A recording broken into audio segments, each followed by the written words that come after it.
Hello, ladies and gentlemen, Azakai here, bringing to you another video for Conqueror's Blade, published by Porus Interactive. This is going to be a reading for the update log for the upcoming season. There's plenty of interesting stuff in here, so let's get right into it. Of course, if you guys want to read it for yourself, the link will be in the description down below. So, Roses, Ash, and Bloom season update. This is part one, so it's split into two parts. New weapon, the Master Sword. Core mechanics. Leverage the spirit effect granted after using cross execution to improve survivability when engaged against large numbers of enemy units. Any skill can chain into roll/dash. Now, I think what they mean by this is flash step. So any attack or any any action besides neutral can do flash step. They have two. So they have two dodges. So you got the regular dodge roll, which is slow, sucky, and then you have flash step, which is the faster one, but it costs more stamina. So I think roughly probably upwards or probably maxes out at about 50% more stamina, but it's faster and feels much more snappy. Use the mobility of roll/dabs to link into Hue 3 or Riposte 1, ultimately branching into the high damage special Hue 4 or Riposte 2. Now, do mind, I think they've made a mistake here because you cannot link into Riposte 2. You can only link into Hue 4. So I think they made a mistake here, but I mean, you get the gist. Um, so you used your flash step after an attack. You do light attack for. Um, oh wait, hang on. I take that back. I take that back. They made a mistake here as well because it's not Riposte 1. It's actually a special version. Um, so there is a light and a heavy. So you got an uppercut heavy, and then you can link into the level 2 riposte. Well, riposte 2 in this case, which is a two swing attack. So um, hard to me explain without a demonstration, but let's just leave it at that. Just got a lot of combos. Well, you got a couple of combos coming in. That's what they want to explain. Weapon trait. Oh, and of course, this includes using your basic skills and stuff. So that's oh no, they actually don't mention that. So they only mentioning it after a dodge and stuff. But some of your skills actually does the exact same thing. So you can chain combo into Hue 3 and all of that stuff um after using certain attacks and stuff. Weapon trait compatibility with all armor types, first of its kind, offers selectable basic nodes and core nodes. Basic nodes can enhance Hue, Riposte, Leaping Hue, uh, Molinet, Molinet Advance, I'm going to say that, Driving Thrust, and Cross Execution. Core nodes can enhance any three of the six Hue, Riposte, Leaping Hue, Molinet Advance, Driving Thrust, and Cross Execution. Choose nodes and core mechanics that suits your armor profile and playstyle to craft a build that truly your own. Of course, you get a massive sum of combinations for builds, but of course, there's always going to be some core setups that just that kind of defines your build. So it will be eventually optimized and reduced down a bit. The Master Sword features multiple engagement stance. Deploy the appropriate stance skills for each situation to achieve superior results with less effort. I'm not sure. I'm not sure what they are referring to this with my testing of Master Swords, but The Leaping Hue and Driving Thrust, crazy gap closing ability. The Leaping Hue is massive, and of course, um, Driving Thrust is literally a charge skill. So I'm pretty sure escaping a Bastard Sword is going to be quite difficult. They can stick on to you really, really tight. Maybe um, you'd be lucky to get away if you're something like a, well, I'm going to say Shield and Spear, and you do that teleporting sidestep kind of thing. So we have skills, Hue, basic attack, left click, basic effect, a 4-hit basic string. So you got Hue 1, 2, 3, press right click to chain into riposte 1, then press left click to chain back into Hue 3. So riposte 1 in this case refers to the single swing riposte version. After Hue 4 ends, you can chain riposte 2, which is the 2-swing version of riposte. Optional nodes. Surging Thrust. When Hue 4 hits an enemy, restore 2400 health. That's a good amount of health. I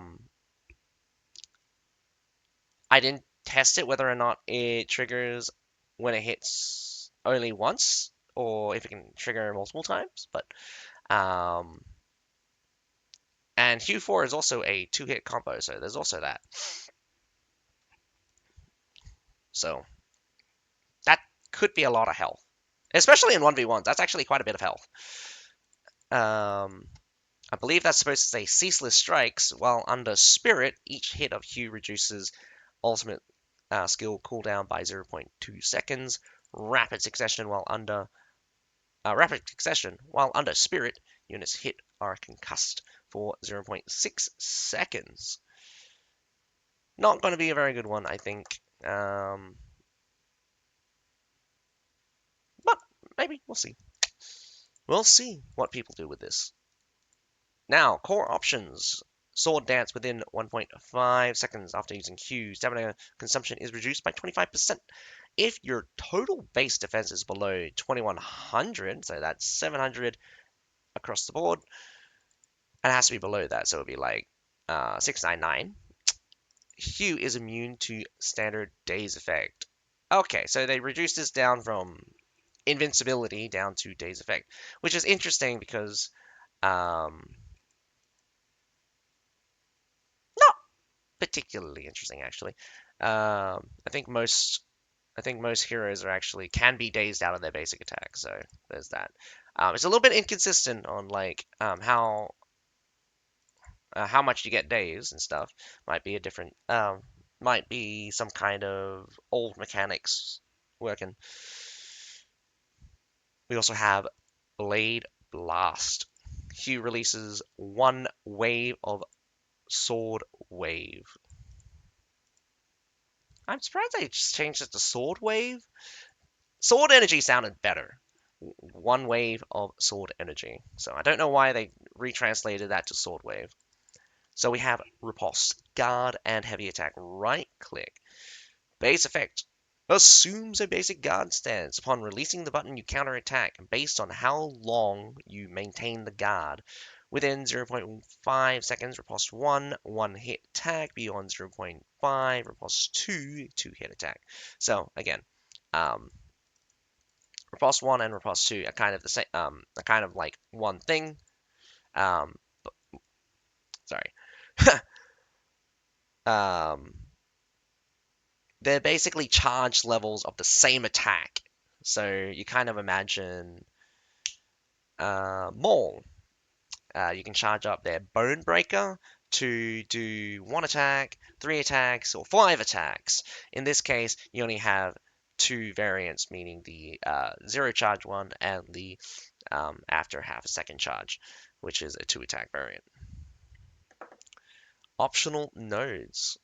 Predator Burst. Successfully block while guarding with riposte to increase your damage dealt by 30% for 3 seconds. Thank goodness they didn't let this stack anymore. That was insane. Swift Razor Wind. Each swing of Riposte releases one wave of Razor Wind. Mountain Breaker. The block value damage dealt by Riposte is doubled. Really think this is kind of like undervalued. Going to be undervalued because block break can be quite nasty, especially when there's a lot of shield units around. But don't underestimate how busted Razorwind. They retranslated again, but don't underestimate how OP these sword energies can be. They actually have their own block break value as well. So I think um, I honestly think, depending on how strong the Razor Wind's block break, this node might actually be completely irrelevant.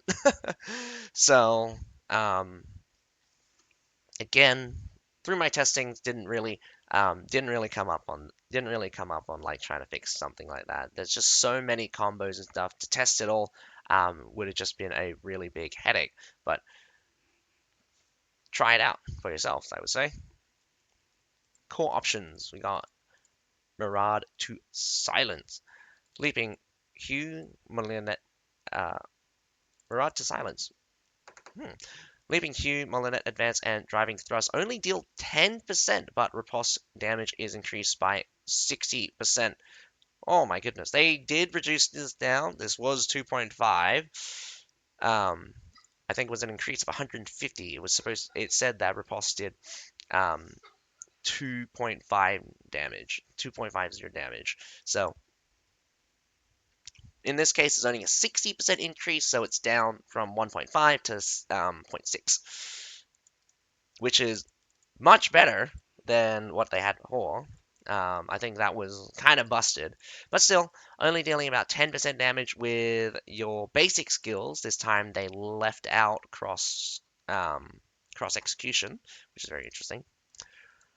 Braced counter. While raising your swords to block with a cross, gain immunity for 1 second. They didn't add the re-trigger rate condition, so I'm wondering whether or not you can lower your guard, put up your guard, lower your guard, put up your guard again, to gain that 1 second immunity constantly. But they're just interesting to point out. I think I think the I think the wave and the immunity is going to be really strong. And if the immunity works in such a way that if you get block broken, you don't get block broken, um, that would be a really, really core combo for like, um, for just like fighting on the front line, kind of. I don't know. I don't know. So many things you can do, and we're just getting started. We haven't got to the skills yet. Leaping Q, your Q. Base effect is cooldown 8 seconds. First stage, leap towards the target and cleave. Second stage, perform 2 spinning slashes. Do mind during the first stage, as far as I know, you could block on the PTR. Might be different when we see it on live. Again, they do push a lot of changes on live, and we're going to see them as we read through this. Optional node, we got Chain Heavy. When leaping Hue hits, reduce the target slashing defense by 30% for 5 seconds. Soul Rendering Strike. After leaping Hue 2, you can chain you can chain 1 riposte 2. Predator Strike. When leaping Hue hits, the target deals 25% less damage to you. So they did change quite a few of these. Even from the PTR, changed one. I think I didn't do an update video for that, so sorry about that. We got Impregnable Wall. On casting Leaping Hue, gain a shield equal to 200% of your total base defense, up to 4,000. My goodness, you would need 1,300 armor in order to get maximum armor, to get maximum shield here. But it's not exactly a lot, I would say. Crimson Rot, for every 4 hits of Leaping Hue an enemy takes, they suffer bleed damage equal to 20% of their current health. Can trigger at most once every 5 seconds. So, do mind. The first stage can hit twice. The second stage basically will hit twice. So you can trigger this with every leaping hue. I don't understand this trigger at most once every 5 seconds, so I'm wondering whether or not this Crimson Rot can be put on multiple, can be used by multiple Bastard Swords and they all stack together. Is that is that why it can only trigger at most once? Because if it's individually, ooh, just imagine just four or just like even two of the bastard swords running this particular node, and you just get hit, and all of a sudden 40% of your current health is just disappear.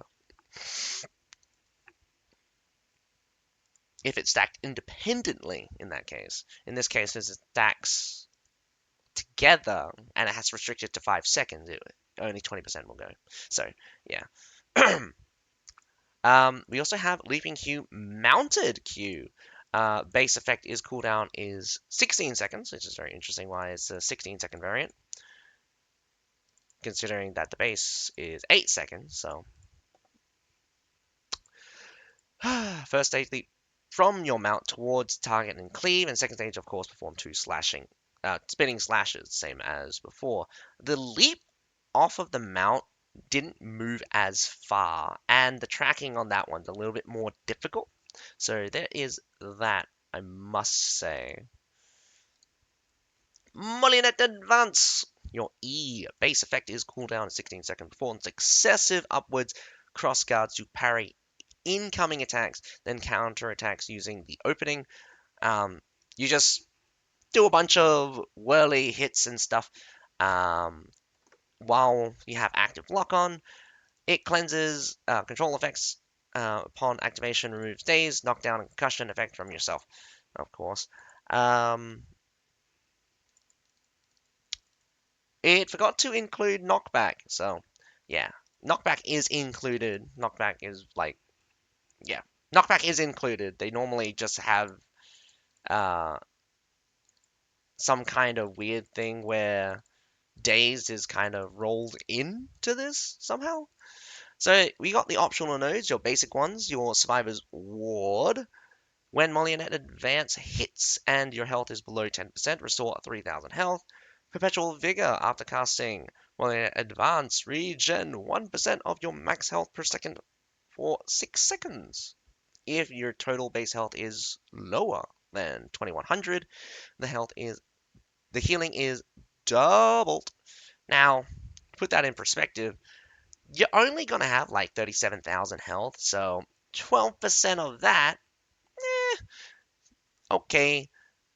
The condition of below 10% restoring 3%, 3,000 health, okay. Still, I would much prefer the reliable 6% over the 3,000. But, I mean, they do come in at different time frames, so yeah, there is that. Raising Edge. During Molionette Advance, each successful block increases your damage by 5% for 5 seconds, stacking up to 3 times.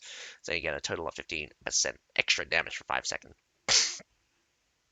Great for counterattacking. Core options. Bulwark Stance. After using Molionette Advance, damage taken is reduced by 28% for 8 seconds. Phantom Feint. After using Molionette Advance, gain 14 seconds of Phantom Dance. Dash grants 0.5 seconds of invulnerability. Oh, there it is. If total base defense is below 1800, stamina consumption is reduced by 35%. That is kind of insane, getting that 0.5 seconds of invulnerability. Could be quite scary with the dash, hue, dash, spin attack, dash, spin attack. I think it would be kind of fun. We have Driving Thrust. R. Base effect is cooldown 13 seconds. Hold. While holding, rush forward in a half sword stance. On released, thrust the target, then follow up with a reverse grip strike using the counterweight bowl. Tap. Place your offhand on the blade to thrust, then reverse grip the sword and strike with the counterweight bowl. So, unlike the sword and shield charge, which will automatically activate the second part of the skill when you hit something, this one you actually have to release. And if you double tap the skill, it's no longer bugged, but you can now double tap the skill to release it. So your optional nodes: Sanguine Might on casting Driving Thrust, consume 15% of your max health and knock down the target. Number 2, Arcing Smite. If the forward surge of Driving Thrust exceeds 0.8 seconds, knock up the target. Fatal Brand. Driving Thrust causes the target to take 15% increased damage from all sources for 6 seconds. And I think this is probably one of the craziest nodes out of everything we'll see. Probably not. But Predator's Cull. Driving Thrust can Oh, okay, never mind. They changed it to units. I got executed before, so before this wasn't restricted to units, but now since it's restricted to units, it's not as crazy as I thought it was going to be. Um, Driving Thrust can execute units struck by a charge impact below 20%. Siege Breaker, the counterweight ball strike of Driving Thrust always breaks the target's guard. So nice guard break. Now we're on to cross execution T. Let's see what they have done to this thing. It was quite OP on the PTR. I'm pretty sure it's still going to have a overload. It's still probably going to be overloaded as shit. You got the base effect. Cooldown is 46 seconds. Begin in the Ox Guard. Blade pointed forward. Then perform 3 consecutive slashes. Enemy effect. Knock up targets on hit. Do mind, I believe only the last hit will knock up targets. Buff upon casting. Gain Spirit. Bloodied Vigor. Spirit is something else. Bloodied Vigor is also something else. Immediately restore 20% of your missing health, down from 30%. On kill, grant yourself 2% regen for 15 seconds. King's Presence enemies within 10 meters deal 30% less damage for 15 seconds. Still, very OP if I do have to say so. This is super overloaded. Now we're on to the options. Hallowed Pursuit, cross execution, block value damage plus 20% if total base defense is below 2100. Gain immunity during cross execution. This used to be just straight immunity, so now it has a condition of being below 2100. So that's very interesting. Whirling Recovery, cross-examination cooldown reduced by 6 seconds if total base defense exceeds 2100. That's very interesting. Initially restore 10% of missing health on cast. So, interesting.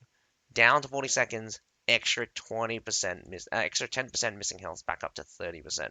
So, really great for heavy, if you go heavy Batsuit Sword. Fluid Shadow. Cross execution skill damage plus 8% if total base defense is below 1800. Using dash increases your damage dealt by 20% for 3 seconds, stacking up to 2 times.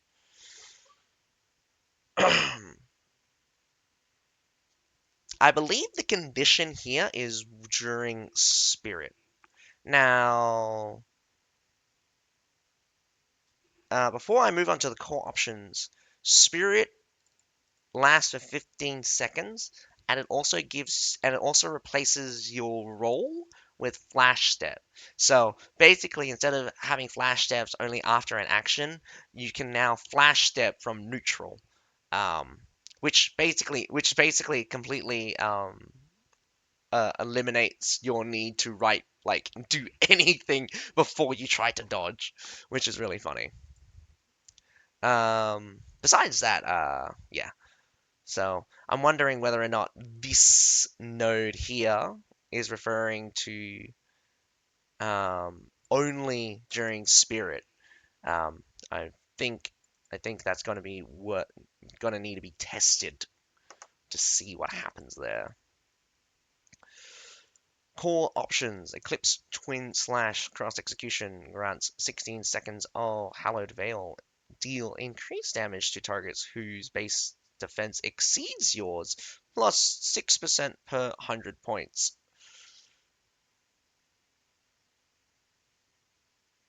That's actually really funny because what you could do is just wear no armor.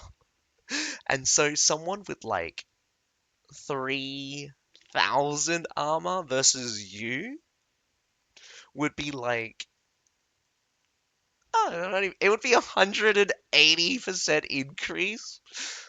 If you're crazy enough to do that, I commend you. Because I think people getting hit by something like that would be absolutely hilarious. And I'm just thinking about it. I don't even know if that's going to work. But it's kind of cool how we're getting all of this kind of stuff. These are changes from the PTR, so they are quite different in some aspects and some new stuff as well. But Blood Burning Edge cross examination consumes 20% of your max health. You get healed anyway, so it doesn't even matter.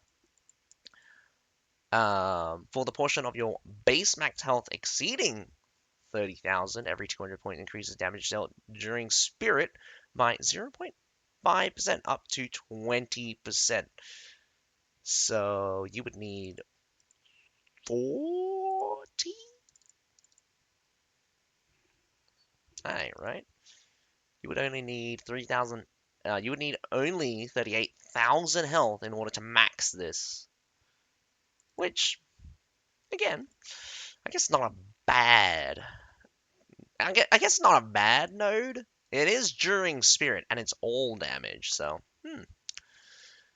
Cross execution, mounted T. Base effect is cooldown is 46 seconds. Hopefully it shares cooldown. I know that the mounted leaping Q shares cooldown, but it only puts it onto the 8-second cooldown. It's not 16 seconds like the mounted one.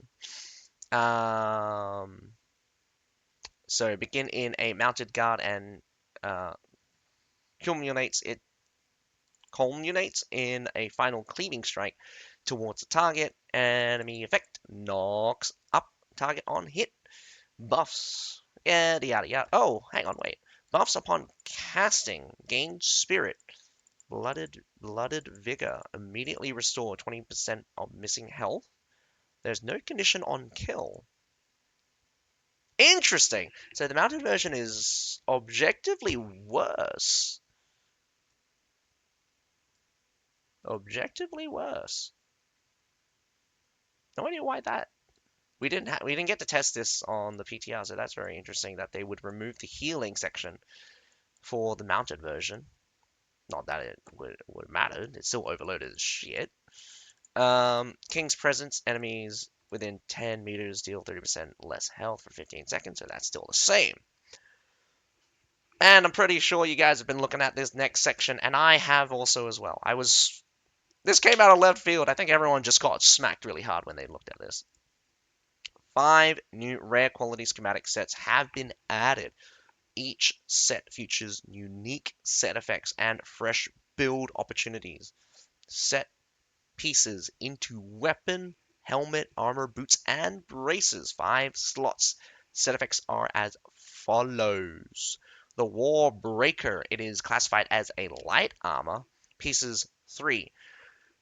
After using enhanced type skills, increase critical rate by 2, not by 2, 25% for 5 seconds. 5 piece. Attacks inflict bleed equal to 9% of current health, can trigger on the same target at most once every 3 seconds.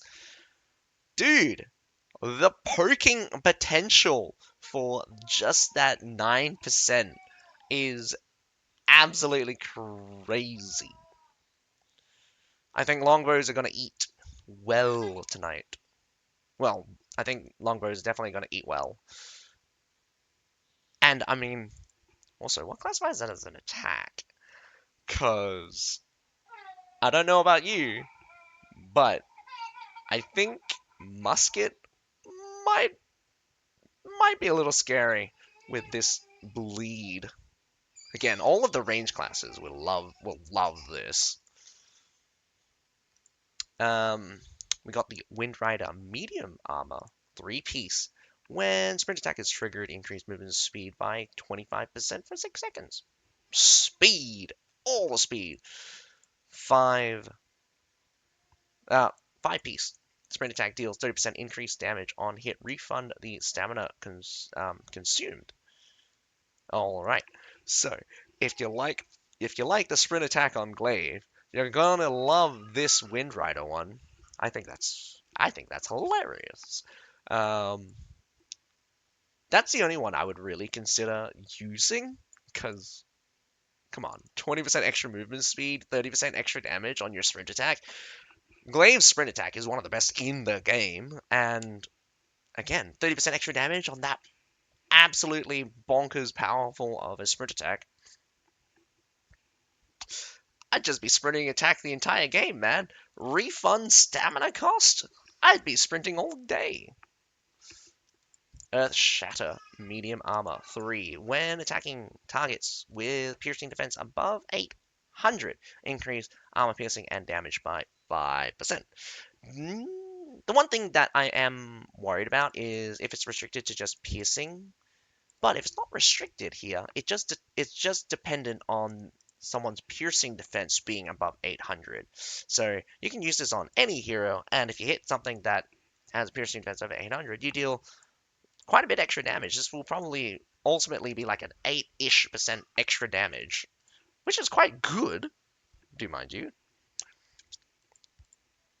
And 5-piece ultimate skill causes unit and hero speed concuss for 0.8 seconds. Now, hear me out. I love, well, haven't really used it in ages, but this is this might be the thing that causes me to actually try out using Dance of Death, Heaven's Fury, or the Nodachi's Avalanche. I love my series attack skills, and if I can just stun lock someone throughout the entire thing and they can't move, man, I'm gonna have a wonderful time using those abilities. And I do love their attack series. They're just terrible. They're just terrible. Um, each hit is calculated independently. So that means the 0.8 seconds basically replaces itself. Each hit. Ooh, could be cool. Could be cool. We got the Flame Shackle Heavy Armor 3-piece. When control type skills are blocked, break the enemy's guard. Thank goodness they have something like this, because I seriously think that instantly breaking the guard will be so much easier to deal with to deal with shields and stuff. Though it is control type, so there's not very many control types that don't already have really high block break or just ignore block in its inbuilt already. So it's going to be a wonder. I did think about control types that don't have very good block break. So you got um, like Udachi with its Bloodthirsty, I think, and Samurai's March. Samurai's March has okay-ish block break, not that great. But the best thing about Samurai's March is that it's a 2-hit attack. So you can hit it once to instantly block break, hit it again to put it on the ground, and that will be cool. Or you can stab it for an instant block break and smack smack. Uh, or, of course, there's always the Warlord's Greeting for Glaive, which, again, gets blocked all the time. Block breaks instantly, gets concussed, smack him with the um, Flying Reaper for that epic damage. You got the 5-piece 1 control type skills, Ignite units for 2 seconds, dealing a total of 500 burning damage. not particularly good. Um, just just 500 extra damage is quite mediocre. I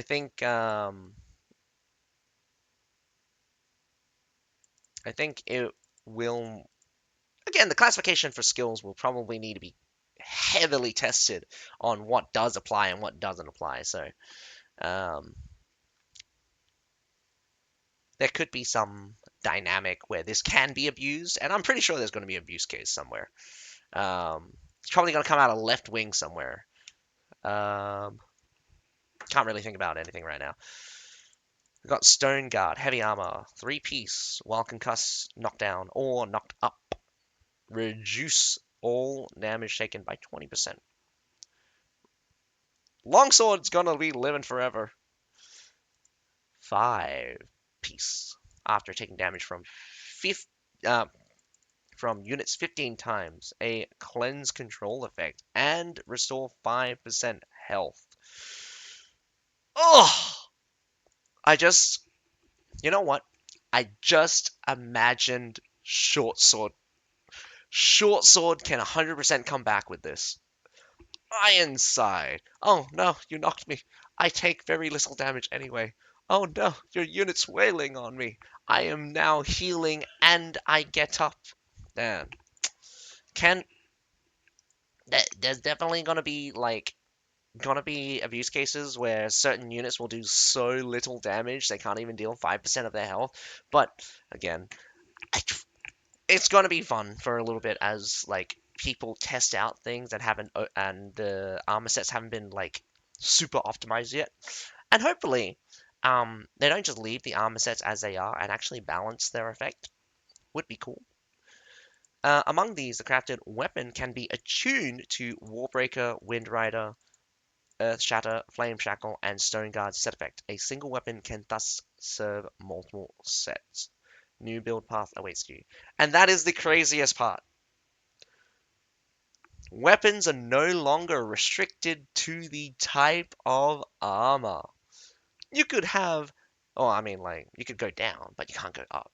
So, just an extreme example, you could just have a heavy chain dart or a heavy no touching. Be really cool. And yeah, um, that is good. That's really good. This puts a lot of pressure on actually balancing the weapons themselves rather than being balanced around the armor that they are wearing. Because again, being able to use all of the armor sets means that there's no inherent base armor advantage for any of the weapons. It's just which one you think is going to be good, which set bonuses you want to use with your class. All right, we're on to the seasonal units. We got the Lancastrian Billman, tier 4. Um, we got the backstory. In Europe, the bill originated as a pruning tool for trimming branches. Owing to its ease of use, it evolved into a versatile polearm capable of chopping, hooking, and thrusting. England had already adopted bills as weapons by the time of the War of the Roses. In addition to domestic production, large quantities were imported from the Italian peninsula to equip infantry. The Lancastrian elite billmen wore high-quality armor and weird spearmen enjoyed superior protection when formed up. I feel like that word is incorrect. I feel like they wanted to use a different word instead of say compared. Like combined with spearmen? And when they say spearmen, they probably mean like shields? Hmm. When formed up, almost no charge can break through the thicket of steel hooks and blades, unlike pikes, which depend heavily on tight formations. Bill offer great flexibility and adapt well to complex battlefield conditions. At the Battle of Flodden Field in the Tudor era, English billmen leveraged these advantages to defeat Scottish pikemen and decide the course of the battle. So you got the unit trait while in brace there. Bladed armor causes melee attackers to bleed, dealing damage to bleeding enemies, restore their health. Shorter builds allow troop soldiers to turn more nimbly. So they have faster turn speed. They heal on bleeding enemies, and while they're braced, um, if they get hit by melee attacks, they apply a bleed to the enemy. We have skill design rooted. Immediately crouch into brace, during which turning is disabled. Absolutely love this part. Deals massive damage to fast moving enemies. Use again for the front rank to switch to Bramble, restoring free turning and but reducing the bonus damage against fast moving enemies. Whoo, whoo, I love that dynamic. Absolutely love that dynamic. You brace real hard. That means fast moving enemies take higher bonus damage. But you go to Bramble. That means you're stabbing. Stab, stab, stab. Or you're moving and stab. Um, but you do less damage to fast moving enemies. So this will definitely put some skill expression into the unit to brace against charges and to point your formation in the right direction. That will be key, I would think. Although they do have a fast brace, so once the charge is over, you can instantly go back to normal and adapt quickly. You got skill 2, Thorns, trigger different effect based on stance. Standing, the next attack is empowered. Braced, while the stance is active, the maximum number of targets your attack can hit is increased by 1. Interesting. Bramble, while the stance is active, healing unit received after dealing damage to bleeding enemies is increased by 100%. Wow. Bit of a change up. I'm wondering what it's what the attacks are going to be like, because again, we saw two attacks. So we got the wide swinger one in the neutral stance, and not while braced, but while in Bramble. They're calling it Bramble here. Um, they did a crouching charge attack. So that will be interesting to see what is what. Now we have the uh, Yorkist Household Knights. Also another tier 4. And, of course, first dismountable cavalry. English knights were renowned for their prowess fighting on foot during the Hundred Years' War. I'm not going to even try that. Repeatedly routed the French with a combination of dismounted knights and longbowmen. In the ensuing War of the Roses, dismounted knights likewise became frequent fixtures of brutal clashes, serving as core shock troopers for both sides. Around the Yorkist king stood a cadre? Ah! Cadre? I think it's cadre. Of loyal, battle-hardened, hereditary hereditary household guards, splendidly equipped and rigorously trained. They could shatter lines with mounted charges or cut down foes after dismounting. They often led assaults at the king's side, using sudden strikes to turn the tide. When mounts fell and the king was encircled, they formed the final bulwark with their own flesh and blood. Even as chivalry waned during the War of the Roses, these household knights remained unwavering in their loyalty, fighting to the last. Definitely love these blurb bits. I feel like it does add in a lot of character for the unit, but whether or not you use them like that is another question. Has gone through a lot of changes. It will probably have a lot of changes onto the live as well. But let's see. Their unit trait, mount and dismount, flexibly to adapt to terrain and battlefield conditions. Greater mobility and combat power while mounted. Dismounted delivers strong impact and burst. Once dismounted, attacks become more defensive. That is very weird because if anything, it's actually the opposite. Besides the mobility part. I feel like they actually have greater attack power while they are dismounted than mounted. And that's only because the concentration of their attacks becomes much more consistent. They probably actually have the similar combat power while mounted versus dismounted, but it's on the dismounted version. They stick into combat longer, so there's a higher engagement pattern. But of course, you got a problem where their defenses start waning, and trust me, they don't have very many defensive stats. Their stats for cavalry is quite mediocre, I would say. Tier 4 cavalry, not particularly tough to kill. Granted that there's a lot of bonus defenses and stuff coming out of other directions and stuff, but just from the baseline, really really easy to kill, very squishy. Um, but compared to other cavalry, it's quite fairly similar. But when you hit the ground, it's just like you're a 17, you're a half size infantry unit. You got the health of a cavalry unit, so you're already down by unit size. You're down by your defenses, and your attack power is great, but it's not good enough in order to compensate for all of the weaknesses you got. Um, so there's that. Okay, skill design mounted. Skill 1, you got Grand Descent upon activation. All knights dismount. Ignore block. Blah blah blah. 2, knock down enemies and deal heavy damage. Skill 2, Iron Trample. Charge rapidly to the designated location, then immediately charge towards the hero's position. Skill 3, Knight's Resolve. Enter a guarding stance ready to meet would-be attackers at any time. So, interesting here. Um, I did see that after using the charge ability, which is now going to be referred to as Iron Trample, that they did go back to the hero. I'm wondering whether or not if I missed that the fact that they were charging towards me as they came back.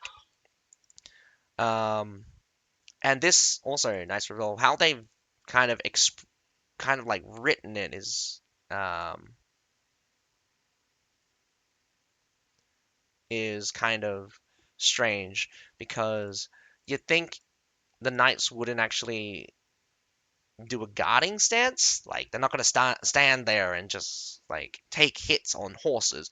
They're better off moving like before. So I'm wondering whether or not they keep that kind of like dynamic where the horses are constantly moving, circling. Well, not circling. They're kind of like weaving in and out. But around your hero. So that's interesting. That they how they've worded it here. On foot, you got call to the saddle. Your first skill, loyal guards of the House of York remount. Not stated anywhere here, but the last PTR I was testing them, they did heal. So wondering whether or not that's going to stay. Skill 2, Bond of Blood. Guard the hero and opportunistically strike nearby enemies. A portion of damage taken by the hero is evenly transferred to the knights. Probably taken from the Spartan Chosen. Mechanically, it is slightly different, but I think this is an absolutely amazing gimmick that these knights have that could be um that could have been just kind of like amazing if the knights themselves wasn't so squishy. But I also just think it's funny if like you had the knights, you had this on, and because of missing location gimmick, random ass mole comes in, grabs you, and just throws you into a pike. Not only do they kill you, they just wipe your knights because 20% of the damage goes into the knights. And you'd probably die actually before the knights would die, just because of um, just how the damage is spread between them and how much damage you can take in total because it's only 20%. So there's that. So could have been funny if they made the percentage higher. The tier 5 Royal Longbowmen. I know everyone's going to be like, oh no, cry, cry. It's a range unit. Oh no, too many, too many. Yeah, whatever. I don't really care what you use. I just want things to be balanced and I want things to be engaging. I'll be honest, and I've been fighting a lot of people about this. Current ranged units are just not engaging. Reason being is um, the way they're designed is actually really awful to play against, and that is because they deal damage consistently across the entire range. The reason that's bad is because you ideally always want to be at max range in order to create this zone of safety. But the problem here is that because your damage is dealt consistently across the range, you can't have them deal too much damage at extremely long ranges, because if you have a scenario where you have a unit advancing on you and you just shoot them and they die before they reach you, your damage is so high that you basically become impervious to anyone trying to get to you. On the other point is that because of this design, you're automatically going to be super squishy so that people can rush you and take you out before you deal too much damage. But this becomes a weird dynamic where your max range becomes a problem because because it takes too long for the enemies to get to you and they'll die. But in scenarios where you can't take advantage of your max range, you just get trashed because at shorter distances you're actually not as valuable because it's just too easy to get to you. Of course, this becomes a little bit scuffed when you add in other units. You got a protection unit, so you can just deal damage infinitely to the enemy unit and just kind of blah blah blah, kind of that shit. Whatever. How I would redesign ranged units is that deal less damage at long range, deal a lot of damage at close range. So instead of this kind of like quite high-ish damage. We're gonna go down low, and then we're gonna go roughly about high-ish in the kill zone, start of the kill zone, and then go kind of like it's you or me die now. You or me die now when it gets real close.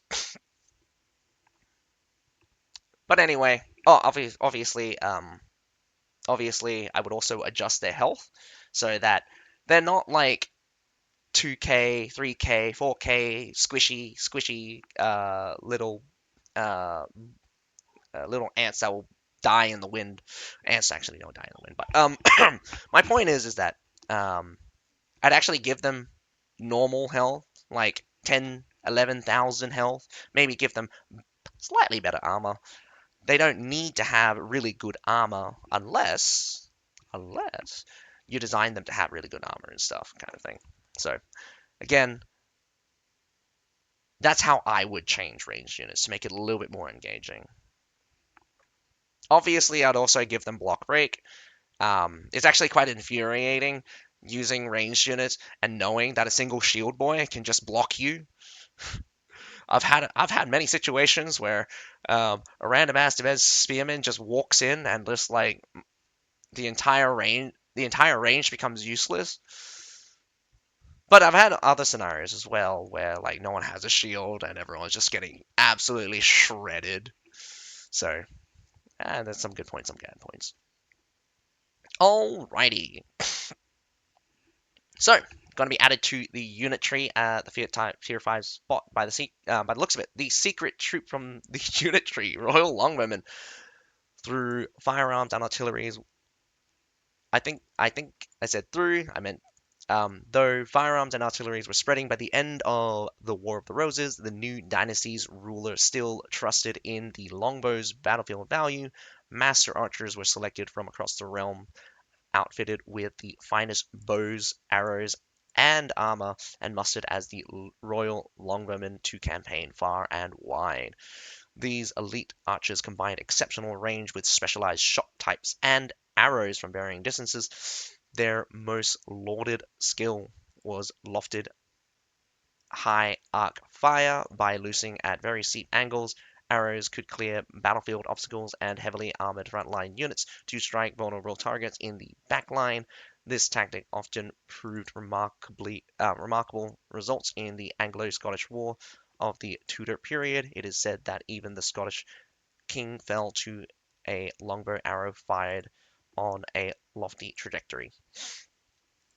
Not to say that this didn't happen, but a lot of a lot of European battles with longbows actually did more flat firing.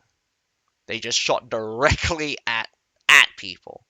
Um, this idea that high arcing fire was really effective is actually a trope.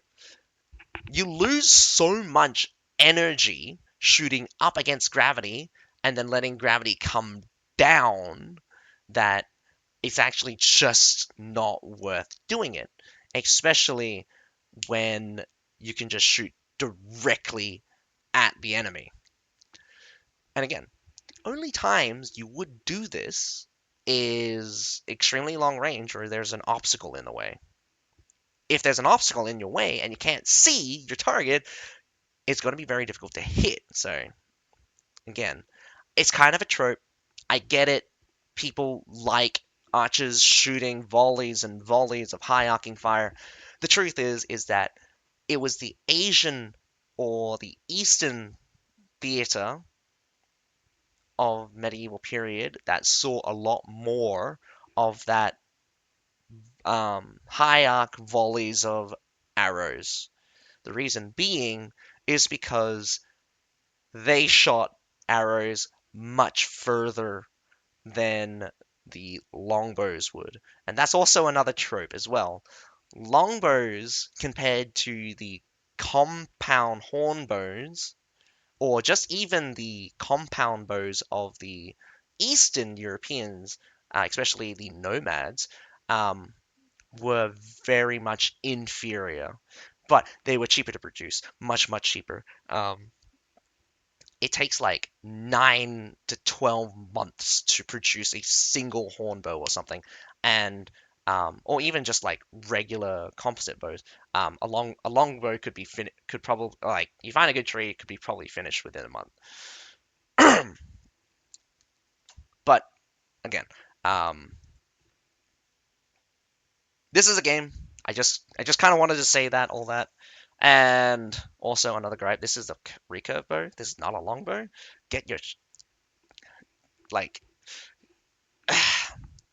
The armor looks great. The bow sucks. Why are you doing this to me? Um, Unit trait. The most seasoned longbows, battle-hardened and well-equipped, able to select different types of arrow based on target distance to apply varying effects. Lofted shots can be fired at a high angle to arc over obstacles and strike enemies in designated target areas. Skill design. Skill 1. Wow, they called it something really weird. King's Mandate. Order the unit to attack enemies in the designated area. Skill 2, Skyfall Volley. Lob multiple waves of arrow fire into the designated area at target enemy. Now, new unit, uh, new unit page, new unit tree page, Heart of the Mediterranean. At the center of the deep blue Mediterranean lies a land where sea continent entwines like a beating heart. This is the Heart of the Mediterranean. The new Heart of the Mediterranean unit tree is now live. Use honor to unlock units from the Mediterranean series, including Soldiers of Fortune. All units except Pavi's Crossbowmen, because Pavi's Crossbowmen is already in the range part of the tree at the end of the crossbow line. We have Blood of the Empire, all units, and Legacy of Fire, all units. Progression progress in the original season challenges is retained. Units can still be unlocked via unit challenges, and any units already unlocked will activate their corresponding unit tree node. Additionally, the above 3-star and 4-star units can use honor to unlock new subsequent nodes. The previous node post nodes for meta arms and spear sergeants no longer apply to Sarmatian paladins and Sarmatian stalwarts. Mastery for the 3 units from the Mediterranean region is now available. Hmm? Oh yeah. Zykeeli Militia, Janissaries, and Forta Braccio Pikemen. So, actually reading this, I did just realize they finished off mastering every single unit besides the tier 5s from all 3 of these seasons because you got the Condottieri, now Fortebracios. Um, obviously, you had the Janissaries, Asseps, and the Spahis. The Janissaries just got theirs, and the Asseps and the Spahis already had theirs beforehand. Legacy of Fire, Zykeeli and Militia just got theirs. Obviously, Sarmatian Paladins and Stalwarts both had theirs beforehand. So, should have realized that that's what they were going for. And that's why they pushed the masteries through in order to have these masteries ready for the unit trees for all the unit tree units to have masteries, or this section of the unit tree have masteries anyway. Um, Zykeeli Militia, Mastery Node 1, blunt damage, plus 50 blunt damage, 2 plus 5% movement speed, 3 plus 50 blunt damage, 4 plus 5% movement speed, 5 plus 50% base ammunition, 6 plus 200 to all burning damage, 7 plus 20% direct damage against large shield units, 8 explosive damage dealt to units, and additionally applies to a knockback effect. Apparently, they fixed this. Honestly, I don't really care. I don't think Zykeeli and Militia deserve a buff. I definitely don't like anything to do with bonus damage against a particular type. I would have just much rather they just said plus 20% direct damage. I don't care. I don't care if they want to buff the unit. I just care that they buffed it against a singular type. This doesn't matter. If you want to buff the unit, just buff the unit. I hate every single one of this condition that cannot be applied in a mechanical way. If you want to say direct damage to block, excellent. If you want to do direct damage to blocking, brace, excellent. I I hate it when it's just against this type because again, like why? Large heavy shield units are supposed to be tanky. Why are you making units blast them apart? This is already a devastatingly high damage unit against formation units as well. Units that likes to be really dense. Enough ranting. Janissaries, we got Node 1 plus 50 piercing damage, Node 2 plus 6% firing speed, 3 plus 50 piercing damage, 6 plus 6% firing speed, 5 after leaving the firing stance. Movement speed is increased by 50% for 8 seconds, 6 plus 300 damage against polearm infantry, 7 plus 400 damage against cavalry units, 8 while continuously firing at the target. Damage dealt increases over time up to plus 15%. This effect is reset when leaving the firing stance. What the Brashios, my poor boys. You deserve more than this. Node 1 plus 270 health, 2 plus 50 piercing defense, 3 plus 270 health, 4 plus 50 piercing defense, 5 when health falls below 50%, damage dealt while in brace is increased by 50%. 6 plus 300 damage against cavalry units, 7 damage taken from arrows, minus 400. 8 while attacking in brace, there is a 50% chance to ignore control effects. Whew! Season challenges. Lancaster Billman. Challenge unlock date is December 19th, so after maintenance, it will be you'll be able to progress the challenges. Even though it's a tier 4, we are going to be tier 3 long. Oh, I have read the second part of this, so we are tier 3 long. First stage challenge is the 3-day unit trial. Second stage reward is is the unit medal times 120. Third stage is the permanent unit. Fourth stage is the unit exclusive epic doctrine Lancastrian Billman Rot Root. When Blood Rose triggers, it also applies a weakening effect that reduces enemy movement speed and damage by 15% for 1 second. This is interesting because this is not either of the doctrines we saw in the PTR, and I think this is actually taken from the top line final node as it refers to a weakening effect. And obviously it triggers when Blood Rose triggers, so there's that. I'm wondering what they replaced the veterancy node with. If they simplified it, that's going to be sad. I kind of like this. I kind of like the setup and how versatile you could have. You had a couple of options where it was really cool, of how you could set up your Lancastrian Billmans. So that's a little bit sad that's been taken out of the unit tree node. So I'm wondering what they replaced the unit tree node with. And obviously, in the fifth stage, you got the unit cartoon avatar. York's Household Knights complete 8 out of 10 tasks per page. So 8 out of 10 tasks per page for Lancastrian Buildmans. So it's not easier to unlock the Lancastrian Buildmans, unfortunately. We got first stage rewards, 3-day unit trial. Second stage rewards is unit medal times 120. Third stage permanent unit. Fourth stage unit exclusive epic doctrine York's Household Knights Oathbound. During Bond of Blood, damage taken is reduced by 15%. So that completely removes the healing aspect of that. So they massively nerfed the doctrine for this one, which is really interesting. I definitely do like the fact that the doctrines are still interesting, but they're not mandatory now. They're still strong enough where I'd consider using them. And obviously, you have the fifth stage rewards unit cartoon avatar. Royal Longwomen complete 10 out of the 12 tasks per stage. Oh, yeah. I forgot to say, challenge unlock date for the York's Household Knight is December 29th.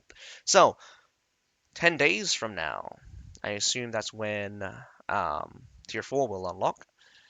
And it's going to be at 12 UTC plus 8. Not particularly sure, but I think it's about 3 o'clock for UTC plus 1. Don't crucify me, please. If I got that wrong, yep, the Royal Longwomen will unlock on January 12th, 2026. So that is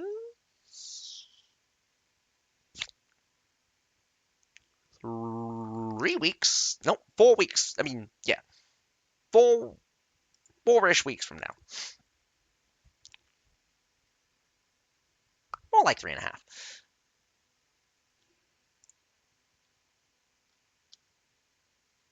Yeah, 3.5. First stage, you get 3-day trial. Second stage is the unit exclusive rare doctrines. Royal Longwomen Marching Quiver, increase ammo by 30%. Woo! And movement speed by 5%. Interesting.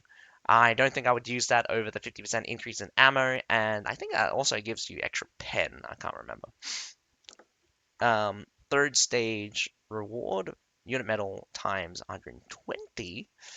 Fourth stage is permanent unit. Fifth stage is the Doctrine Spirit, season limited, plus unit medal times 200. You got sixth stage, unit exclusive Epic Doctrine Royal Longwomen Power Volley increases Skyfall volley damage and maximum range by 15%. So they're at least giving you options in order to power up the Skyfall volley. Last time I tested it on the PTI, it was dealing somewhat good damage. If you went bottom line, you're probably going to be hitting roughly around the 3,800 ish damage plus this extra 15. You probably push it to 4.2 thousand damage. So yeah, they do make it quite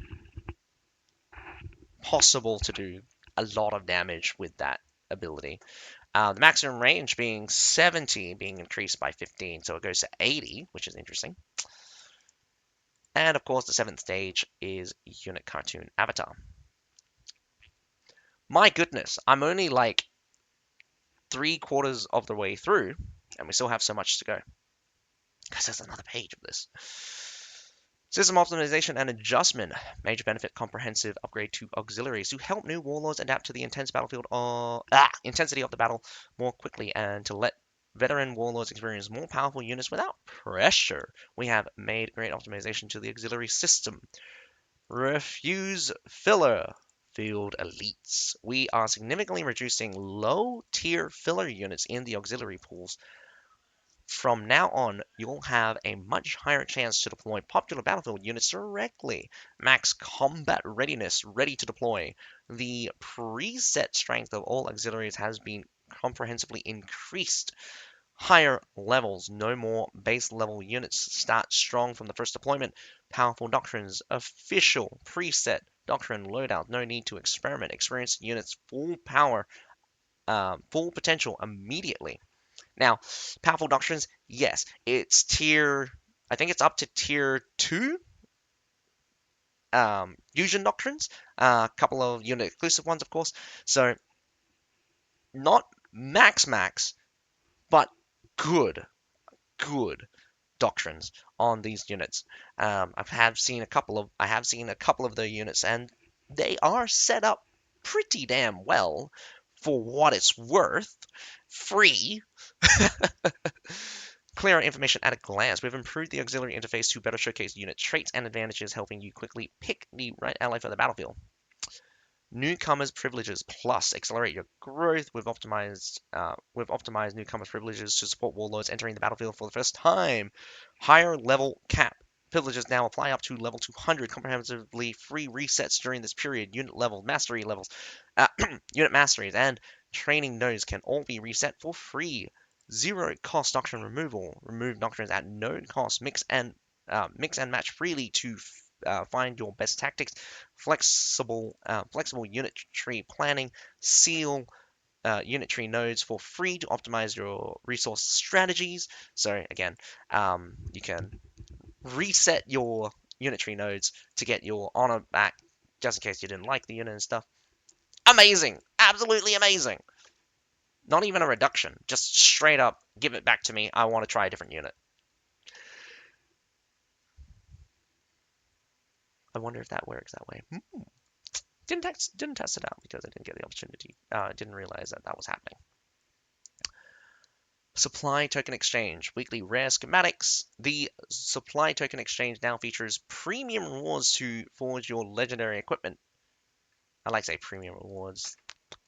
Rare refined weapon schematics cost 15 supply tokens, limit to 1 per week. Rare refined armor schematic costs 15 supply tokens per limit to 2 per week. Rank shop upgrade, more reasons to climb. New rewards have been added to the ranked shop to make every victory more valuable. Rare refined weapon schematic costs 90 rank bounty, limit is 4 per season.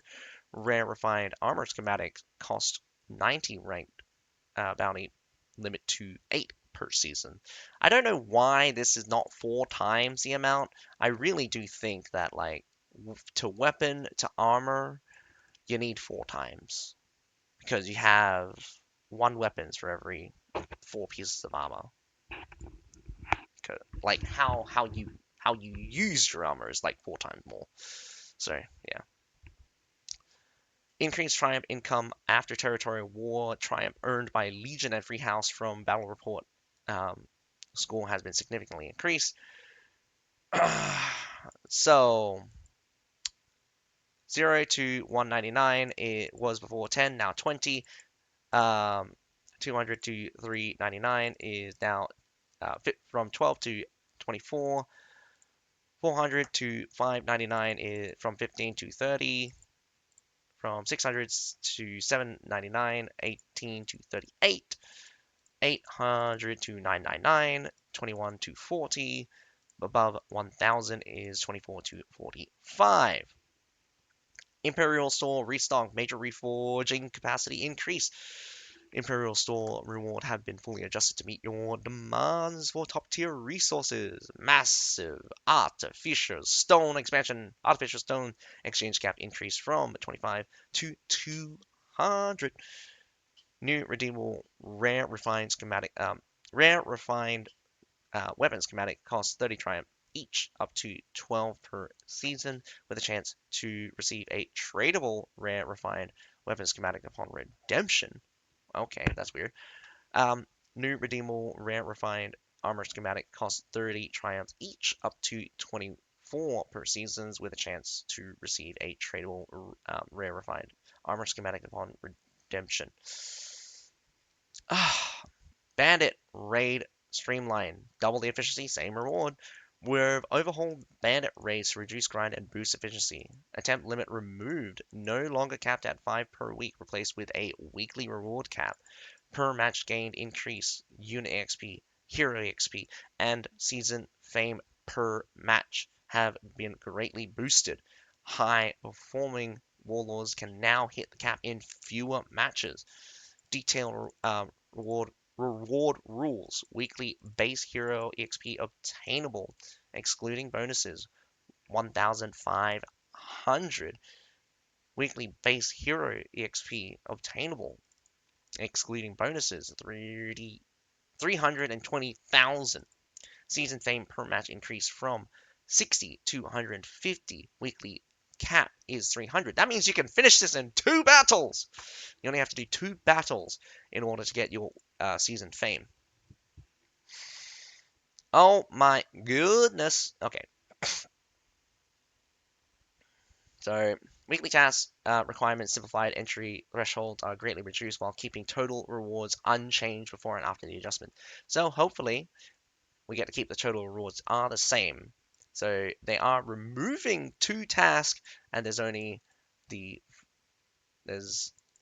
Pacify Rebellion 1 and 2, Purge Invaders 1 and 2. We have Expedition 1, 2, and 3. Expedition 1, 2, and 3 has changed from win X bandit raids and achieve B or higher to defeat X soldiers to in bandit raids any difficulty. Any difficulty? That's weird. Defeat 300 soldiers. So maxing out at 300 soldiers. The above section is achieve B plus or higher and win 1 time in bandit raids. The second one being 2, and Purge the Invaded is achieve A or higher rank, win 1 time, or 2 times. I mean, one for 1, 2 for 2. Okay, that is over. Onto the newcomers flow optimization. So all new heroes journey. They say all new is actually just like redux of the hero's journey, upgraded the rewards across the board. Permanently available from the new season with generous rewards for all, whether you're a brand new warlord or a seasoned veteran.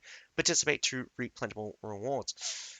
For new players, begin hero's journey immediately upon account creation. Follow the task guidance to gradually unlock abundant growth resources and milestone grand prizes.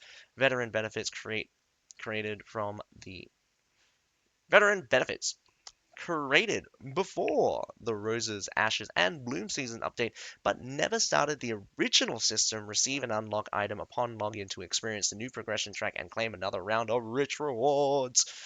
Created before the Roses, Ash, and Bloom seasons update and already started the original seasons, no need to repeat. Log in, claim all your rewards in 1 click at the Town Crier. This season only! Massive unit grants for newcomers. Try first, unlock later. To help new warlords face the battlefield with confidence, we'll overhaul the new player unit grant system. Extensive trials. Complete designed tutorials stages to unlock over a dozen powerful units at once, cavalry, infantry, and range. Try them all to find your fit. Risk-free testing. Play however you like during the trial period. If you're not satisfied, reset your progression for free at any time. Permanent roster slots. When your newcomer privileges end, freely choose any 3 of the units you've tried to unlock permanently. Truly, my unit, my choice. Other units will be reset for free with resources fully refunded. Newcomer system unlock improvements. Adjusted the level required to unlock newcomer activities. Adjusted the level to unlock the newcomer shop. In exchange, events, reward entries will display additional tags, and entries will unlock progressively with character levels. Dude, I might check out these newcomer things because that's a lot of stuff that's going to happen. And it might be interesting to see what the newcomer experience is like, truly like. So, the new knight system. The all-new knight system is coming. Veteran players can become knights, sharing their powerful units with new players to help them grow quickly while earning exclusive honor for themselves. Players who reach level 500 or whose historical peak rank reaches Arena Hero 1 star may choose to become a knight. Even if neither condition is met, players at level 300 who own 3 max level 5-star units can still become knights. After becoming a knight, players may recruit new Conqueror's Blade players as squires. If they are below level 300 and have a historical peak rank below Arena Hero 1 star, knights can designate any one of their units as a teaching unit. Squires may use the teaching unit in any mode except territory wars and world exploration. Knights can continue to use their designated teaching unit as normal. When a knight squire reaches level 500 or first attains Arena Hero 1 star, the squire graduates and receives generous rewards, including a 5-star seasonal unit selection box. The knight also receives 8 teaching rewards. Graduated squires who meet the knight's conditions may become knights themselves and pass on what they've learned. Each knight's graduation grants promotion progress to the knight. As more knights graduate, players will advance from trainee knights through higher knight ranks, unlocking exclusive knight titles. More exclusive features and benefits for the knight system will arrive in the future updates. Stay tuned. Very interesting system. I definitely like this idea. They get knights to bring in new players, give them their strong units, decked out units, and have them play around for a little bit. But at the same time, I am worried that maybe the new player experience is going to go through a bit of a mix-up where you're going to have people who's in the know, and you got squires coming out with decked out tier 5s, tier 3s, tier 4s, whatnot, and they're just demolishing their peers kind of thing. But at the same time, the newcomer experience does seem to be a little bit easier because we got to progress on a whole bunch of units all at once if you want to. Anyway, new Cease Siege Vote feature. Absolutely amazing that this is coming in. Attackers definitely needed a way to get out and dodge. um, Siege battles now include a vote to cease feature to alleviate negative experiences caused by defenders spawn camping in certain situations. The only reason that ever happens is because defenders just bleed out the attackers, and the attackers run out of troops way too fast. Or, I mean, like, the defenders could just also be goaded and just, like, ganking everyone. I've had a situation where that happened as well, where no one had units, but we were DMing, we were basically, like, hero on hero action the entire time, and we were just getting shafted because, like, they kept spawn camping us. After 10 minutes of a siege battle, if the attacking side's remaining troops are below 200 and defending side's remaining troops exceeds the attackers by at least 300, any attacker may initiate a vote to cease the siege.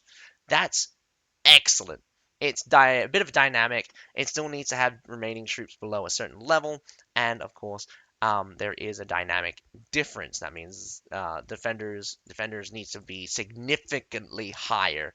300 300 units could be a whole. That's a whole lot of units. You don't know what's in that last 300. 100% it's just 10 serfs. Um, The vote lasts 1 minute. Each attacking warlord may vote to cease or continue in 15v15. If at least 11 attackers vote to cease, the attackers are considered to have ceased the siege and the match will end. If at least 5 attackers vote to continue, the attackers are considered to continue the siege and the vote ends. The battle proceeds. Vote thresholds scale with the actual number of warlords in the match and do not count warlords who have been kicked. Please refer to in-game rules for the exact threshold.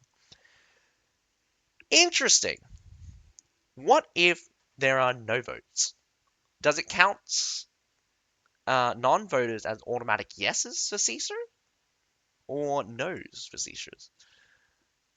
That'll be very interesting. That'll be very interesting. I'm pretty sure that's going to be figured out very shortly. If attackers choose to continue in a cease vote, they must wait 2 minutes before initiating another. Additionally, each player can initiate at most one cease vote per match. Matches that end due to the attacker ceasing the siege will still grant EXP and loot as normal, and warlords can complete various challenges. Various challenge tasks in these matches. The current limitation and available modes for the siege vote will be adjusted based on post-launch usage and feedback. Interesting. They'll keep an eye on this. A bunch of hero skill adjustments just to make sure you understand what's happening. They're homogenizing the skills and the number of attacks they can deal. So, a level 1, I'll take this for example. A level 1 shield bash doesn't have press 2 or press 3, so it doesn't have the follow-up 2 and 3 attack.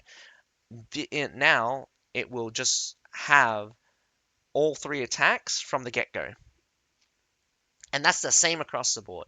So it's just mostly adding on attacks that come in as you unlock more of the skill. Longsword is a particularly interesting one because it brings in heavier mercies healing to allies early on, and of course it is restore 1% max health. Restores 0.5% max health at level 1, 1% for level 2, and at 3 it's 1.5 right now. So there's that. And finally, other adjustment optimize the in-battle tab interface display of player versus player information. But wait, there's more. Part 2. Battle Pass. Level 1, we got Hero Attire, Rival's Crown. Level 50, Unit Attire, Plumed Guard. Level 70, Mounted Attire, Dragon Crest. Level 100, Hero Attire, Gilded Dawn. You got the Season, Vault, blah, blah, blah, blah, blah. 20% off. Sorry. During the Rose, Ash, and Bloom season, the Sparta season attire will return to the season vault throughout this season. Players can redeem it with blades at 20% off, so it's 80% of the original price. So you got the Crimson Warrior Tunic sealed version. It's got a blue and red kind of recolor. So it's now 2,000. So you can lock up 2,000. It will change to 2,500 next seasons. You got the Warrior Kings Panoply. Now 4,000 right now. 300 strong sealed. It is 2,000. Obviously, the following attires will have their blades redemption price restored to the original prices. You got the stories, the Aurora's Glory, the Northern Lion, and the Vasa Royal Guards.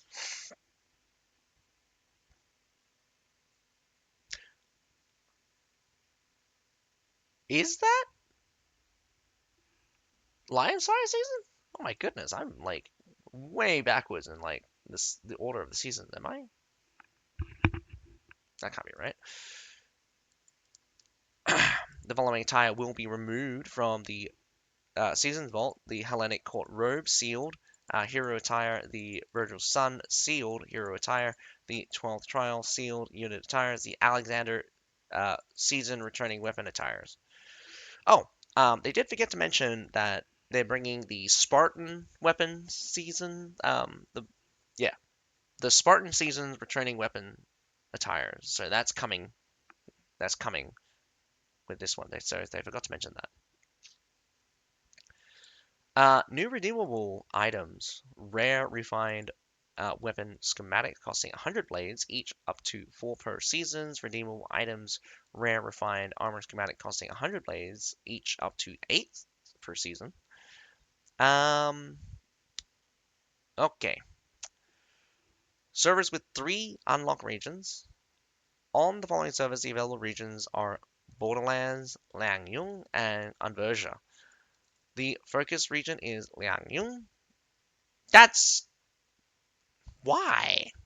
I mean, probably it was selected by survey, but it makes no sense for it to be Liangyung. It should have been Angolia. 100% should have been Angolia in Australia. Meaning the Hegemon title is determined by the ownership of Daishen. This is for the APAC servers. So that is Lotus Ash C, Dragon Rock. Oh, wait, hang on. So these are the affected APAC servers: Lotus Ash C's Dragon Rise Island, Jade Rock Creek, and the EU/AMS is the Crystal Sea and the Elysium Peak. Servers with a single unlock region will be Angversia, meaning the Hegemon title is determined by the ownership of Tula Varos. The APAC is Khan's Edge, Arthurum's Great, Eternal Capital, Sacrum Imperium, Crimson Rose. I think that's a new season. I think that's the new server. EU/AMS, Pantheon Warhol, Immortal Legion, Furia, Corona, and Albion Dawn. Okay, now we're up to the campaign section. So phase 1, Rising Hero. Duration is actually 12th of the 18th after maintenance to I said 12th of the 18th. Come on, this is month and day. So it is 29th of the 12th to 29th of the 12th to midday. So 1200 UCC plus 8. Available units is 3-star and below. Equipment set bonuses are disabled. Forge bonus attributes are disabled. Auxiliary pool is 3-star and below.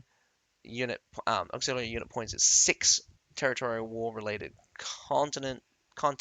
APAC. We get for Lotus Ash Sea, Dragon Rise, and Jade Rock Creek. We get Borderlands and Angversia. Khan's Edge, Arthurium Gates, Aetherium Gate, Eternal Capital, Sacrum Imperium, and Crimson Rose may enter Angversia to wage war. EU/AMS Warlords on Crystal Sea and Elysium Peak servers may enter the Borderlands and Angversia to wage war. Warlords on the Pantheon Warhol Immortal Legions, Varia, Corona, and Albion Dawn servers may enter Angversia to wage war. Phase 2, Eve of Turmoil. This goes from 29th of the 12th, 1200 to 12th of the 1st, 1200 UCC plus 8. Available units is 4-star and below. Set bonuses are enabled. Forge bonuses are Forge bonus attributes are disabled. Auxiliary unit pool 4-star and below. Auxiliary unit point 6. APAC Warlords on Lotus Ash Sea, Dragon Rise Island, and Jade Rock Creek servers may enter the Borderlands, Liangyun, and Angversia to wage war. EU and AMS Warlords on the Crystal Sea Elysium Peak servers may enter Borderlands, Liangyun, and Angversia to wage war. All is chaos. 12th of the 1st, 1200 to 2nd of the 2nd, 1200 UCC plus 8. Available units is 5-star and below. Equipment set bonuses are enabled. Equipment forge bonus attributes are enabled. Auxiliary unit pool 5-star and below. No changes for Usurp the Throne, except for the duration is going to be the 2nd of the 2nd, 1200 to 16th of the 2nd, 1200 UTC plus 8. Oh, apparently related war, territory war related war content. The Lotus Ash Sea, Dragon Rise, and Jade Rock Creek may contest Conqueror City and Tulabaros, Khan's Edge, Ethereum Gate, Eternal Capital, and Zacharium Imperium and Crimson Rose may contest for Tulabaros. EU and AMS, Pantheon Warhol, Immortal Legion, Rose Corona, Albion Dawn server may contest Tulabaros. Why did it skip? I believe it accidentally skipped over Crystal. Yeah, Crystal Sea and Elysium Peak, so they should be getting Conqueror City and Tulabaros, but again, that's probably just an accident. They probably just accidentally skipped over it. Kings of Kings, Stage 5. This goes from 16th of the 2nd, 1200 to the 2nd of the 3rd, 1200 UCC plus 8. 5-star and below. Well, I mean, 5 stars, everything is unlocked, enabled. 5-star and below for the auxiliary pool, so you got 6 points. Territorial war related content, so Lotus Ash Sea, Dragon Rise, and Jade Rock Creek servers may contest Conqueror City, Daichen, and Chulavaris. Of course, remembering Daichen is the hegemon for this season. EU and AMS Lords on the Crystal Sea and Elysium Peak servers may contest Conqueror City, Daichen, and Chulavaris, same as before. Whew, my goodness. A lot of these are the same as before. I'll only go over the ones that have changed, but bear with me. This is a lot. This is a lot to go through, so I am probably ruining my voice. So you got the armor runes, the helmet runes, the regular old 20% taken. You get. Oh, hang on, wait. They've changed it. They've gotten rid of the death runes. So the death runes have been replaced. So we've got the stronghold bulwark, reduce unit damage taken by 20% while on capture point damage taken reduced by 8%. Blood forged edge, reduce unit damage taken by 20% while on capture point damage dealt is increased by 8%. And vital essence restores 2% max health per second while at a supply point. Costs 2 rune powers. The other two cost 3 rune powers. This is the same. This is the same. This is the same. This is the same.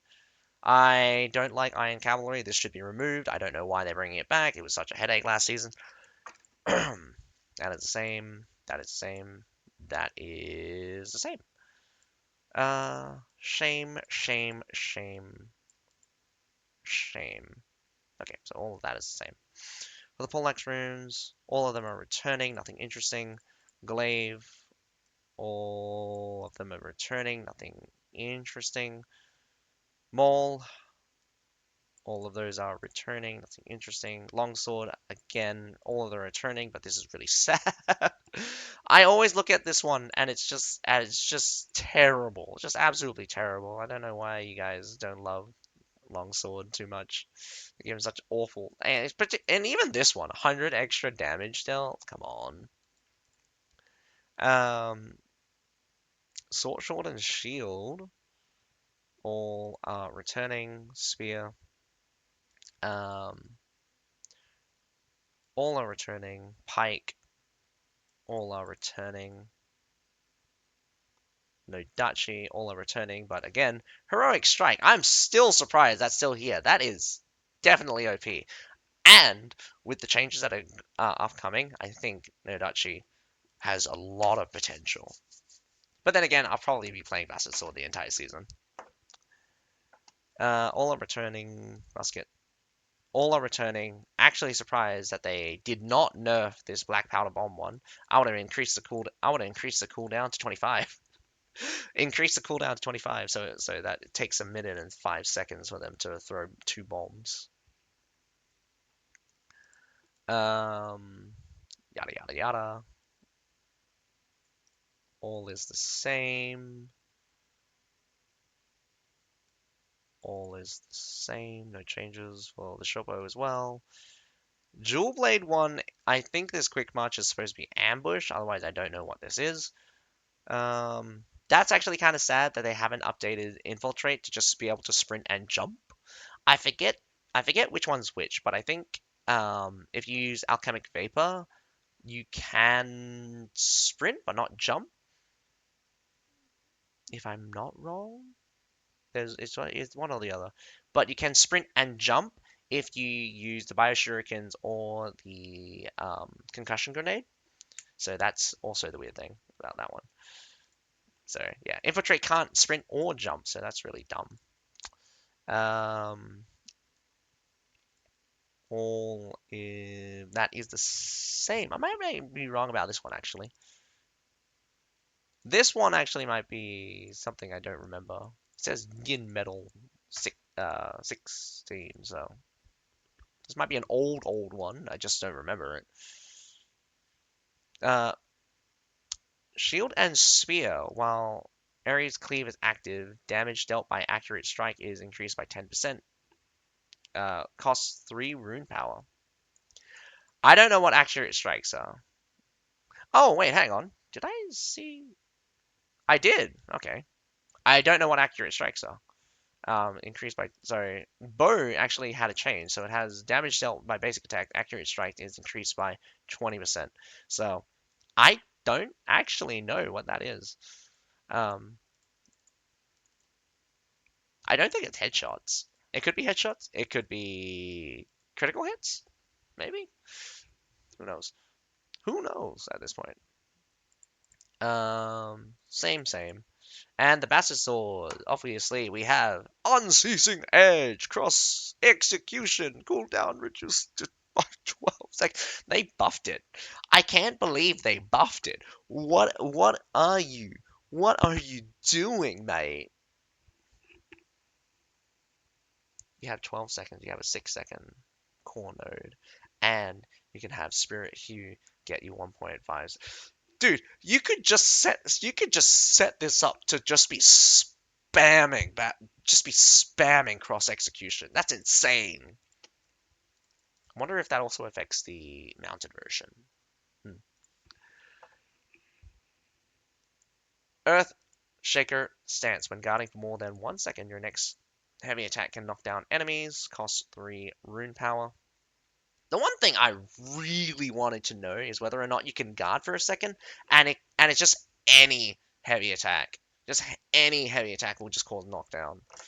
So that's always just not the one that's released after guarding for more than 1 second. I'm wondering whether or not you can guard for more than 1 second, and dash out and see if you can hold on to the effect. Interesting to think about. Unshackled Heart, driving thrust can be cast while controlled, except when winded, costs 2 rune power. Season Fame. So, the Season Fame shot will be reset to Roses, Ashes, and Bloom. Season Fame will begin. Now, we got the Artificial Stone, you can purchase 10. I'm not even going to worry about I'm not going to even worry about the prices. You got the 10 Battle Hero EXP cards, 3 Powdered Silver, 50 um, Blue Horse, Sirocco, 1 the Brigands Armor Set, 1 Sentinels Armor Set, 1 House Trooper Armor Set, 1. That's very interesting as well. Are they going to change things? That's very interesting. Like, hmm.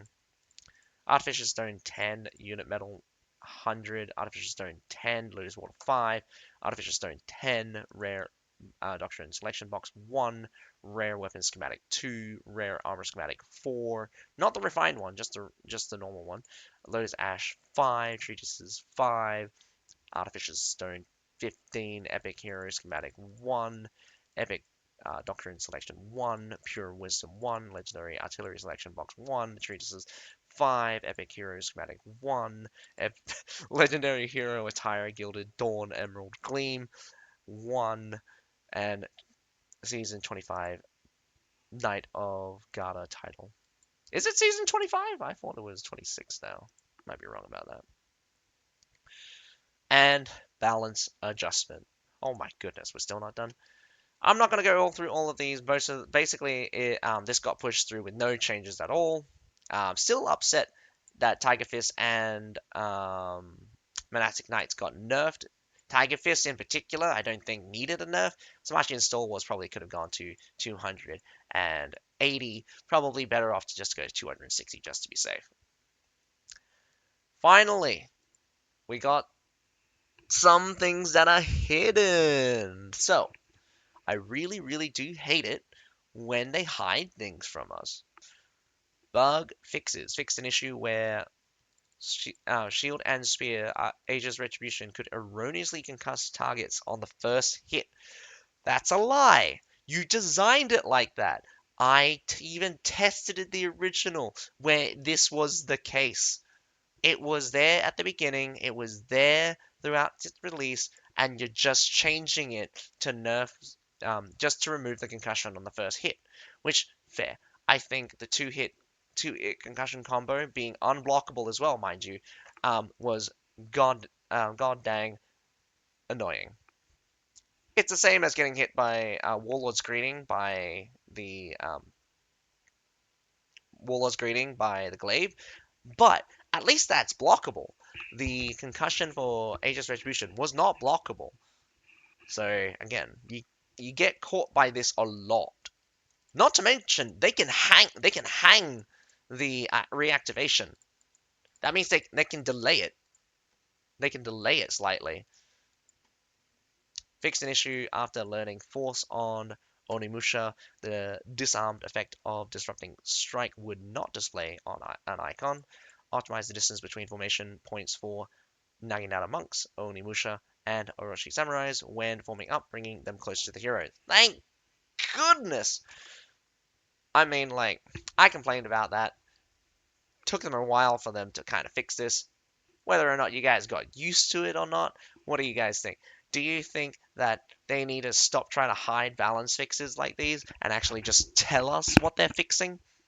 And do you think the changes to the formations for those units are appropriate? Because for me, I like my units to be a little bit closer. I don't like them to be kind of like 20 meters in front of me. uh, Especially when I'm like fighting right in the middle of battle. Makes it very difficult. Makes it very difficult to get them in the right position.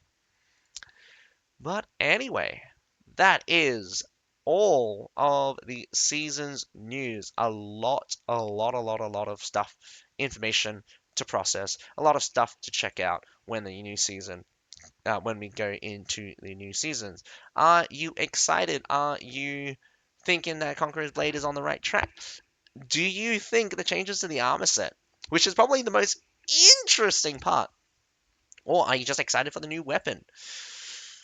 I think the new armor set's going to be kind of one of the things where it's going to have a little bit of growing pain, where veterans are going to try to steamroll through getting that new armor set and see which one's good, which one's bad, and you're just going to have a problem where a couple of them are good and some of them are bad. That's always going to happen. Obviously, we know that the Bastard Sword looking really strong, really overloaded. You're gonna pick it up anyway, obviously, because I am. But definitely going to see where I go with kind of some of the other class setups because it can be fun to check out kind of what combinations would be interesting. And this is the time probably where it's going to see the biggest shakeup and probably the biggest resurgence for interest in the game. However, again, growing pains. We got to get that new refined rare schematics I wonder if they're going to cross. I wonder if that's going to cross over into the epic schematic eventually. I don't think they have mentioned anything, but it does look like the old armor plus reforge is going to coexist with the new armor. Let's see if they also can be reforged because that will be interesting as well. But I hope you guys enjoyed the video. Other than that, my name's Atsuko. Have a nice day. Bye for now.